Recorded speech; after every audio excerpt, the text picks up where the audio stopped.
Do you think you could make an NFL schedule? Cool, here's your job. You have to hit 272 games in 18 weeks, and don't forget bye weeks, coast-to-coast flights, TV contracts, and Taylor Swift's concerts. No matter what you do, you'll piss off 100 million fans. Sound impossible? Welcome to the job. Good luck. Let's start with the first disaster. Before anyone even touches a calendar, the NFL has a problem. Too many games and not enough weeks. There are 272 regular season games, played by 32 teams across 18 weeks, which is tricky in all by itself. But now add in time zones, weather, travel, bye weeks, holidays, fair rest between games, and good primetime matchups. It's like threading a needle in a hurricane. Every team wants home games balanced across the season, with no brutal road stretches. No back-to-back flights from Miami to Seattle, and no late-season gauntlets that wreck playoff hopes. Fans want rivalry games at the right time, not on a Thursday night where you have to have an Amazon membership. TV networks want the best matchups in the biggest shows on the right channels. And don't forget stadium conflicts, where some teams share space with baseball, college football, or even monster truck rallies. And that's before Taylor Swift drops a last-minute date at Arrowhead. The NFL uses software that simulates millions of possible schedules, but even those don't cover it all. There are over 100 billion possible versions of a single season schedule. Luckily, they only have to find one that mostly works. So if you're thinking, this feels like solving a Rubik's Cube while it's on fire, you aren't wrong. Here's the part most fans don't realize. Most of the NFL schedule is already decided before the season ends. Each team plays 6 games in its division, with every team in that division playing 4 against the same division in its conference. 4 more against a division in the other conference. That part rotates every year like clockwork. The final 3 games aren't decided until the season is over. 2 games come from the same conference, teams that finished in the same spot within their division. That's why you'll see the top teams play each other during the regular season so much. When Buffalo and KC win their division every year, they'll most likely play each other next season, because they both finished first in their divisions. The 17th game is a cross-conference matchup, also based on last year's standings. So if it feels like your team is visiting Kansas City every year, don't blame Goodell, blame the formula. When the NFL schedule crew sits down, they're not starting with a blank page. We sort of lay them out ahead of time, almost as this is best case scenario. They got a list of opponents for every team, almost fully built. What they don't have is when the game will happen, where they'll land in the season, what day they'll be played, or which ones get the big lights on Sunday or Monday night, or the dreaded Thursday game. And those decisions, they can make or break a season. Who gets the 3-game road stretch? A short week Thursday game after flying cross-country? Or a playoff rematch tucked away in a sleepy early window? The matchups are set. Now, the chaos begins. Once the NFL knows the matchups, they feed them into a computer. The league uses software built by Optimal Planning Solutions. It runs through millions and millions of possible schedules, shuffling every game into every possible week, while adjusting for travel, bye weeks, time zones, and prime time slots. If a team doesn't want back-to-back road games or wants a holiday home date, it goes into the code, but nothing is guaranteed. But the software doesn't spit out the answer, it just spits out options. A small team inside the NFL office has to comb through those versions and pick one. They look at fairness, rest days, travel load, TV priorities, stadium conflicts. One small change, like a stadium getting booked for a college game, can blow up an entire version and send them back to square one. The software helps with the math, but the final call still comes down to people. The software might do the grunt work, but the pressure lands on a handful of people at NFL headquarters.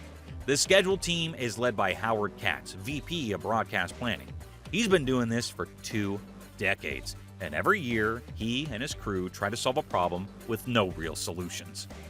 They're the ones weighing all the options. If Fox wants Eagles-Cowboys in Week 9 and NBC wants it in Week 13, Katz's team has to make the call. If the Ravens and Orioles both need Camden Yards parking on a Sunday, someone's getting bumped. And if the Jets and Giants both want to play at home in Week 1, Katz will be making that call too. There are no clean answers, only which option makes the most sense. Someone is bound to be unhappy. Then try to make sure no team plays 3 straight road games in a row. But sometimes it's unavoidable. In 2024, the Bills, Browns, Bears, and Vikings all had the pleasure of playing 3 straight road games. The schedule team also tries to avoid putting West Coast teams in early kickoffs, but that's usually unavoidable too. They try to balance primetime appearances so the same 5 teams aren't always under the lights. They even run simulations tracking every team's travel miles in short week games. And still, some fan base ends up furious. A brutal December stretch, an early bye week, a rivalry game kicking off while half the country's still at church. The system is so tight, every small fix creates a new problem somewhere else. The software helps build it, but the humans take the heat. The schedule doesn't start with the teams. It really starts with the networks. Fox wants Jalen versus Dak. CBS wants Mahomes versus Allen. NBC wants rivalry games under the lights. Amazon? They just want something better than Jets versus Browns on a Thursday night in December. The NFL says it builds the schedule to be fair, but the networks drive the bus. They send in requests for specific games during ideal weeks in primetime windows.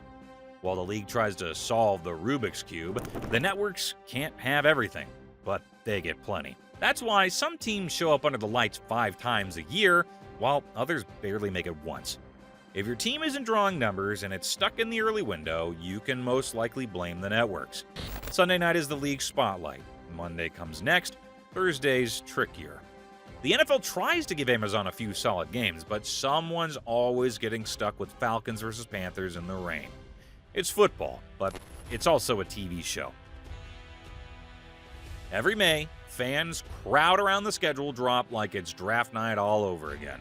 The leagues start early. Some games even get officially released ahead of time, like the season opener, which has become tradition. The Super Bowl champ hosts on Thursday night, and the league picks a big-time opponent to kick things off. They also tease the international games early, and the Thanksgiving lineup. All of it is designed to get people talking before the full reveal drops in mid-May. Then comes the full slate. Every team, every game, and 5 minutes later, everyone's mad. Some team gets 3 road games in a row. Another flies cross-country twice in 10 days. A bye week shows up in week 5. A rivalry game ends up on a Thursday with no rest. Or a playoff rematch gets buried in the early window. Even with all the software and planning, it still feels uneven, because it is. The NFL tries to smooth things out with flex scheduling. It helps fix the worst primetime games late in the year, but it can't save everything. Matchups that look great in May might be a disaster by December. To keep things meaningful, the league now loads Week 18 with division matchups. The idea is simple. Playoff spots on the line, rivalries at full tilt. It doesn't always work, but when it does, it's chaos in the best way. And when it doesn't, fans just blame Roger Goodell anyway. It doesn't matter that he didn't make the thing. Booing him is tradition now, just like stacking Chiefs-Bengals in primetime and making the NFC East carry Thanksgiving. The NFL schedule's never perfect, but it's never boring either. Think you can make a better NFL schedule? Be my guest. Just know, someone's still getting a brutal road stretch, somebody's still playing after a Taylor Swift concert, and Roger Goodell's still getting booed. Good luck!